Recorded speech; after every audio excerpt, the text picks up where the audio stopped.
Talking about Ironsi,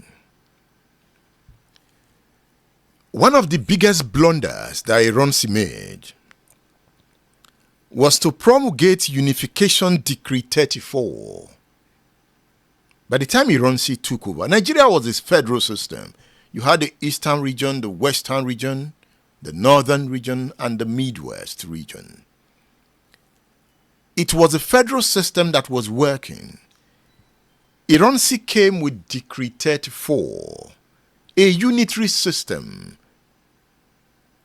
He centralized the governance of Nigeria. And he did that to resolve the widening division in the country.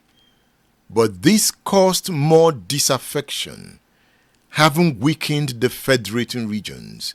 It was one of the reasons Ojukwu fought him.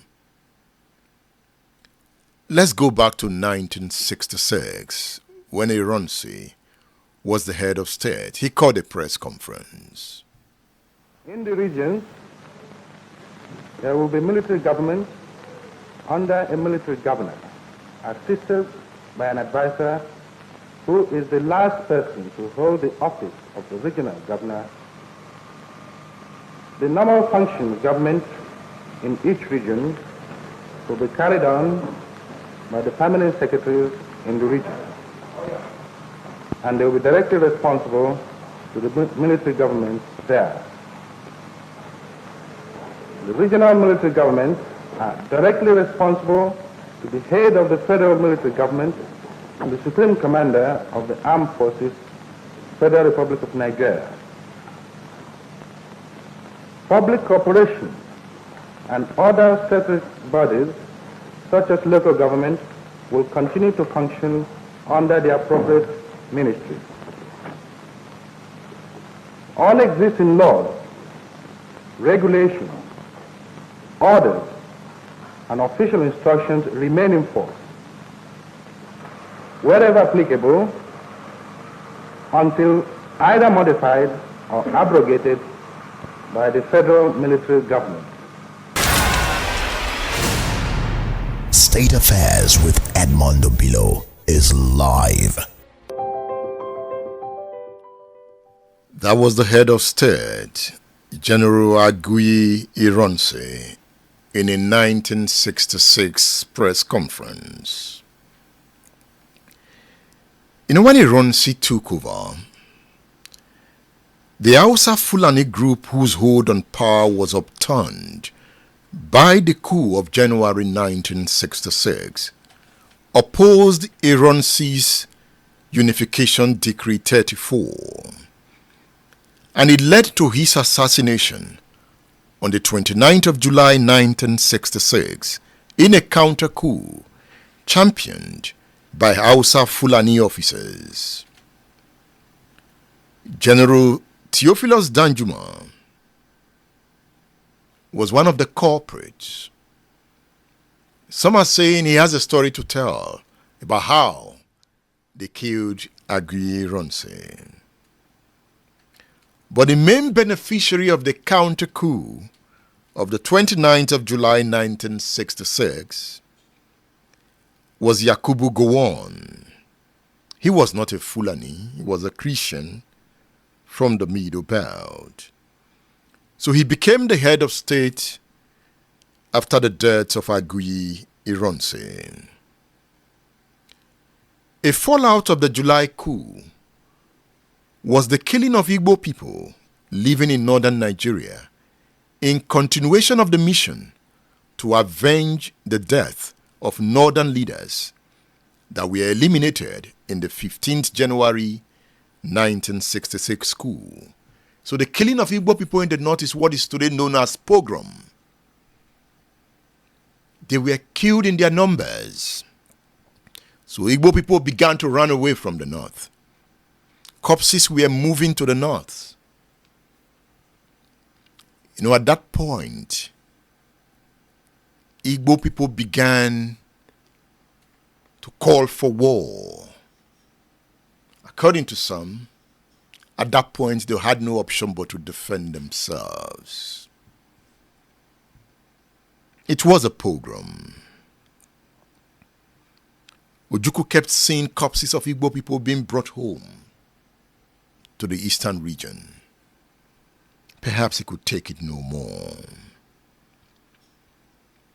And it led to the Civil War. They did not plan to break away from Nigeria. Let's look at it from this angle.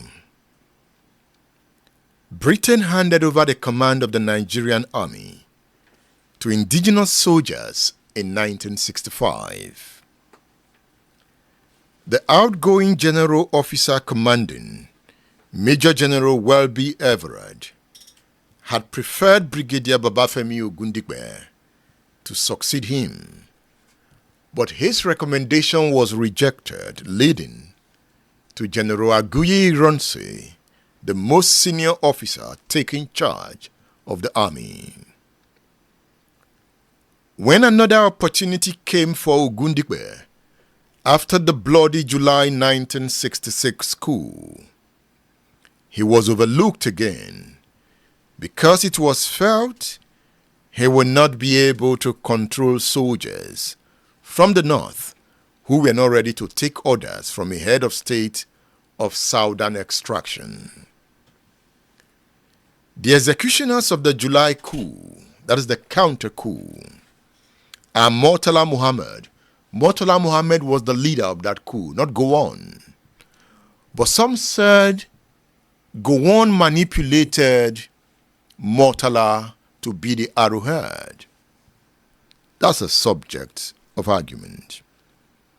Theophilus Danjuma was among those who arrested Ironsi in Ibadan.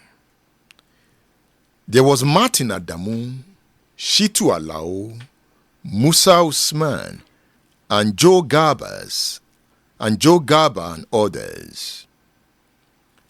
After a successful coup, these northern officers wanted the northern region to break away from Nigeria. At this time, they were tired of the problem of the Igbo man. They just wanted to go on their own. Let the Igbos go on their own and Yorubas go your way. Enough.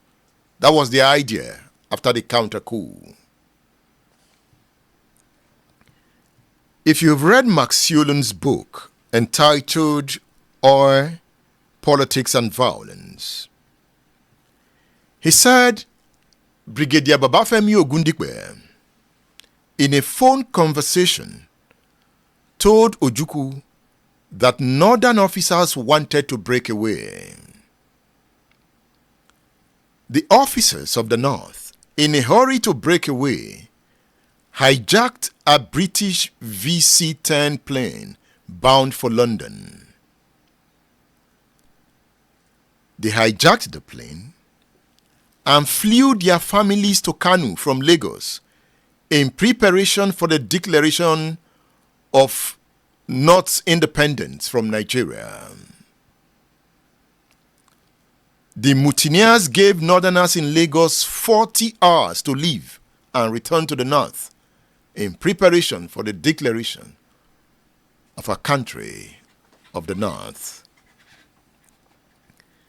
How the table turned that the northern officers who wanted to break away became the same officers who fought Ojukwu tirelessly to keep Nigeria one. That is also the tragedy of history. Murtala, the leader of the hardliners, and his co-travelers were convinced not to break away from Nigeria, as it would backfire for economic and military reasons. So northern officers later rallied round Gowon to consolidate their leadership, having seen the need to remain in the entity called Nigeria.